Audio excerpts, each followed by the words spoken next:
Hi అండి, ఈరోజు మొక్కలకి జీవామృతం ఇస్తున్నాను. ఇదిగోండి, దీంతో ప్రిపేర్ అయ్యింది జీవామృతం. ఇవాళకి 5th day 4th day. So 2 mugs ఇదిగోండి. దీంతో ఆల్మోస్ట్ ఒక 1.5 లీటర్ అనుకోండి. ఇది 20 లీటర్స్ బకెట్. సో ఇందులో మనకి స్ప్రేయింగ్కి 20 లీటర్స్కి ఒక 1 లీటర్ సరిపోతుందన్నమాట. అదే మీరు డైరెక్ట్గా మొక్కలకి ఇచ్చుకోవాలనుకుంటే 1:10 అనమాట. ఓకేనా? సో 1 లీటర్కి 20 లీటర్ల నీళ్ళు కలపాలి స్ప్రేయింగ్కి. 1 లీటర్కి 10 లీటర్స్ వాటర్ కలపాలి మట్టిలో ఇవ్వడానికి.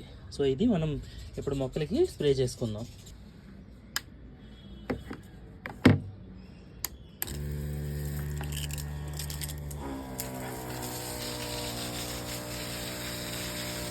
తెల్లదోమ, పిండి నల్లి, ఇంకా ఏవైనా చిన్న చిన్న రెక్క పురుగులు ఏమున్నా కూడా మనకి తగ్గుతాయి. అండ్ అదేవిధంగా మొక్కలకి కూడా చాలా అంటే చాలా బలం అన్నమాట.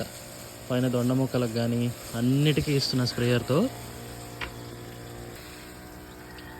చూడండి, ఈ స్ప్రేయర్ ఉండబట్టి కొంచెం బాగా హెల్ప్ అవుతుంది.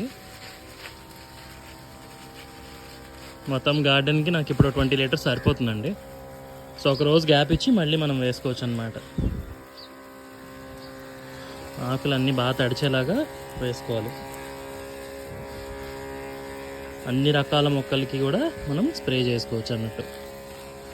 ఏమైనా ఉండిపోతే ఇట్లా గార్డెన్లో కూడా పైన వేసేసుకోండి, మంచిది. ఎందుకంటే ఏమైనా సూక్ష్మజీవులు, క్రిమికీటకాదులు ఉన్నా కూడా పోతాయి అన్నమాట.